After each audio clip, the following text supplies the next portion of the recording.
வருமே, அப்ப யார் வந்து முன்னாடி நிக்க போறீங்க? இங்க இருக்கிற அதிகாரி வர போறீங்களா?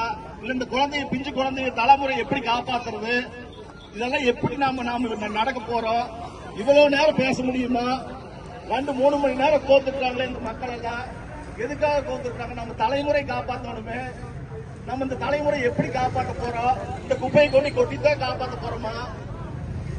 அந்த 37 ஊர்ல தண்ணி குடிக்கிறதுக்கு எத்தனை பேர் நோய்வாய்ப்பட்டிருக்காங்க, எத்தனை பேர் கேன்சர் வந்திருக்காங்க உங்களுக்கு தெரியுமா? ஒரே குடும்பத்துல 2 பேர், ஒரு அம்மா ஒண்ணு, ஒரு 30 வயசு பொண்ணு கேன்சர் போனவரை இறந்துட்டாங்களே, அது தெரியுமா? இந்த சூழ்நிலையும் உருவாக்குறதுக்கு பாக்குறீங்களே, இது நியாயமா? இந்த மக்களை எப்படி நாம காப்பாற்ற போறோம்? இந்த எழுதி கொடுத்த அதிகாரிகளை எங்க போனீங்க? யார் பாதுகாப்பு கொடுக்கறது சொல்லுங்க? இந்த மக்கள் எல்லாம் பாருங்க, அவங்க எல்லாம் எந்த பிஞ்சு குழந்தை வந்துருக்குது, அவங்க தலைமுறை நாம் எப்படி வாழ வைக்க போறோம்? இத்தனை போலீஸ் போட்டு பாதுகாப்பு கொடுக்குறீங்களே, இதெல்லாம் நியாயமா? நீங்க எல்லாம் எத்தனை